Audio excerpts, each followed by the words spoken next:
रोमानियामा आउँदै हुनुहुन्छ, अरू दाइहरू आउँदै हुनुहुन्छ, भाइहरू आउँदै हुनुहुन्छ अनि उहाँलाई के भन्न चाहनुहुन्छ?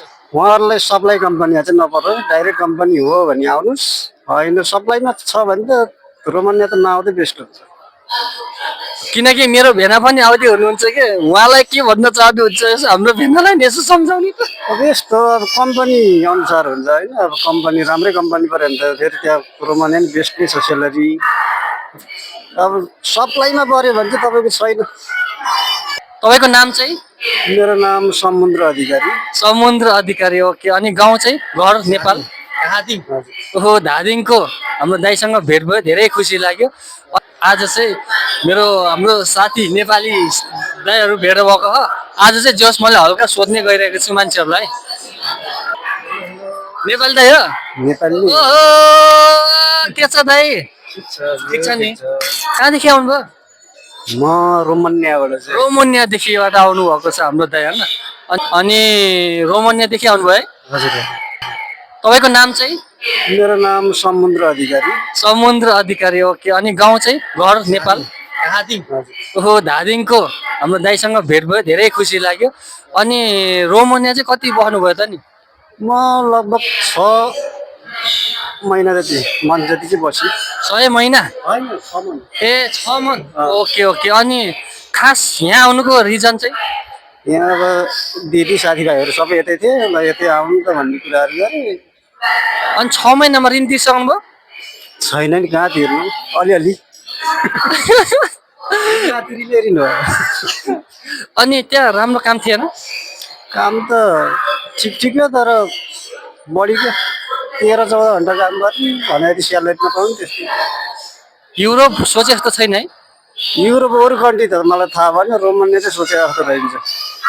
अब यदि 2400-2500 कम्पनी कमाएर अब के गर्नु थियो, 60-70 हजार। अनि तपाईँको यो 6 महिनामा चाहिँ कति कति कमाउनु भयो त नि? समथिङ हाम्रो त फेरि बुढाबुढी नै है, भयो त्यही हो 8-10 जति भेट्यो। 8-10 जति है, ठिक छ। अनि जस भर्खरै आउँदै हो? भर्खरै आउँदै हो, 4 महिनाहरू भयो। अब रोमानियाबाट भर्खर आउँदै अब जान लाग्यो। कास्पे? कास्पे को हुनुहुन्छ? कास्पे अब दिदीहरू नै हुनुहुन्छ। कास्पे चाहिँ जस नेपाली यति धेरै छन् थाहा छ होला? धेरै नै छन्, सोचेको भन्दा धेरै छ। धेरै छ, धेरै छ। जस अहिले फेरि 5 महिना बनाउन गाह्रो छ नि त?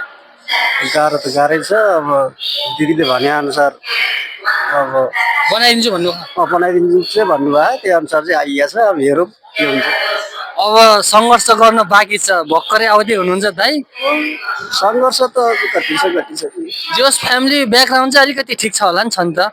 ठिकै भन्नु पर्यो, किनकि यहाँ चाहिँ फ्यामिली ब्याकग्राउन्ड भएन भने चाहिँ गाह्रो छ क्या फेरि। हजुर। अब फ्यामिली ब्याकग्राउन्ड छँदै छैन नि भन्नुभयो नि, ठिकै भन्नु। अब चाहिँ यो बेलामा हो क्या थाहा दाइ होइन, कसले साथ दिन्छ कसले दिँदैनन्। यो बेलामा अब साथ त अब साथीभाइ दिदीहरूको साथमा चाहिँ यहाँ आइपुग्यो। अब हेरौँ कतिको साथ सपोर्ट पाइन्छ, त्यो अब बाँकी नै छ हेर्नलाई।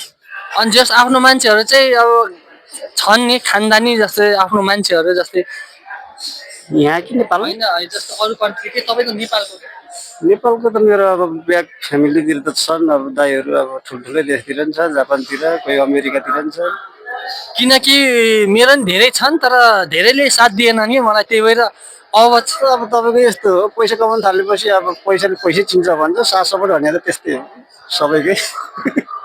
अहिले फेरि के लाग्यो भने चाहिँ अहिले यति दुःख पाइन्छ नि हामीले होइन, तर तपाईँको खै अब तिनीहरूले अब युरो गह जस काम गरिरहेछ होला, पैसा माग्छ भनेर फोनै उठाउँदैनन् क्या हाम्रो त। के हो यस्तो?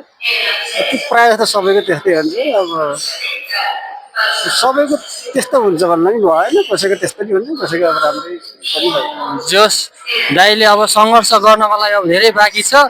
जस अब चाहिँ अनि अब तपाईँको गाउँतिरको चाहिँ अरू पनि छन् नि, अरू ठाउँतिर रोमानियातिर? गाउँको दाइ चाहिँ छ, तर कास्पेको चाहिँ छैन। ए ठिक छ ठिक छ, जोस् तपाईँले भोग्नुहुन्छ अब चाहिँ होइन। साथीभाइहरू त छ, दायाँ दायाँ छर्रे खान्, अब त्यहाँ गएर बसौँ, त्यहाँबाट अब ल धेरै धेरै खुसी लाग्यो दाइसँग भेटेर।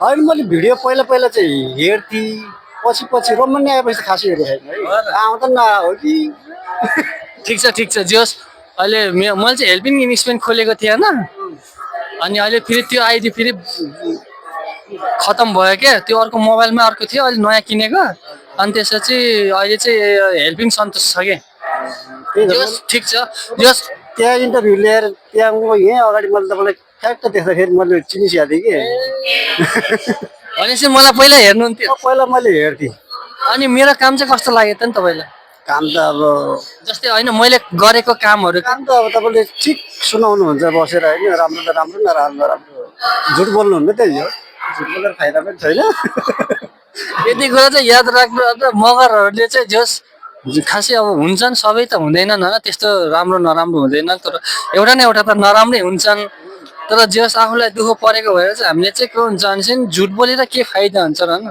सकिन्छ सकिन्छ सकिँदैन सकिँदैन ल दाइ अब जस अल द बेस्ट अब कास्पे हामी सँगै गइन्छ म पनि जानियो कास्पे अब हामी अर्को दाइ पनि हुनुहुन्छ त्यहाँ हामी 3 जना अनि उहाँ तपाईँको 4 जना ल ठिक छ ल दाइ अब यसो हल्का सोध्दै गर्छ अरूलाई पनि हजुर हुन्छ हुन्छ अहिलेसँगै ल थ्याङ्क यू